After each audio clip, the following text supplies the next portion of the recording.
இது chef Kalaiyarasu Ramalingam. Jayaram college of hotel management and catering டெக்னாலஜில நான் கடந்த ஒரு வருடமா. இது பேரு பபுஷா. முதல்ல இதுக்கு தேவையான பொருட்கள் என்னென்னு கேட்கலாம். ஜீனி 225 கிராம், நன்றாக அரைச்ச ரவா 150 கிராம், ஒரு பக்கம் சாதாரண ரவா 150 கிராம், 150 ml தயிர், 50 ml பால், ஒரு தேக்கரண்டி பேக்கிங் பவுடர், 20 கிராம் துருவிய தேங்காய் அல்லது டெசிக்னேட்டட் கோகனட் அப்படின்னு சொல்லிட்டு பாக்கெட்ல கிடைக்கும், அதை யூஸ் பண்ணிக்கலாம். 20 கிராம் நறுக்கிய பாதாம், 100 கிராம் பட்டர். இது கூடவே நம்ம சுகர் சிரப்புக்கு ரெடி பண்ண தேவையான பொருட்களையும் கேட்டுக்கலாம். 350 கிராம் ஜீனி, 500 ml தண்ணீர், ஒரு பட்டை, ஒரு அரை எலுமிச்சப்பழ ஜூஸ் எடுத்துக்கிறோம். இப்ப செய்யறது எப்படின்னு கேட்கலாம். கேக் செய்யணும்னாலே முதல்ல அவனை ஹீட் பண்ணும்.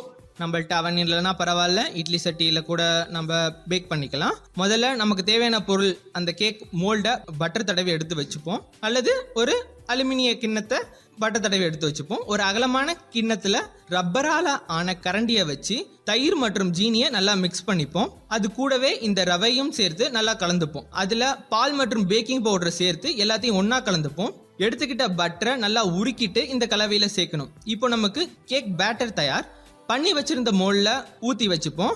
இந்த பேட்டரை 40 to 45 நிமிஷம் நல்லா பொன்னிறமா வர வரைக்கும் பேக் பண்ணி எடுக்கணும். பேக் ஆகிட்டு இருக்கும் போதே ஒரு பக்கம் நம்ம இந்த சுகர் சிரப்பை ரெடி பண்ணிப்போம். அடுப்புல பாத்திரத்தை வச்சுட்டு நம்ம சீனி பாகு செய்ய தேவையான பொருளை எடுத்தோம்ல, அது எல்லாத்தையுமே பயன்படுத்தி சீனி பாகு செய்ய வேண்டியதுதான். பாத்திரத்தை ஹீட் பண்ண போறோம், ஜீனியை போட போறோம், தண்ணியை ஊத்த போறோம், அதுல பட்டையும் எலுமிச்சை சாறையும் சேர்க்க போறோம். கொதிக்க விட்டோம்னா நம்மளுக்கு சீனி பாகு ரெடி.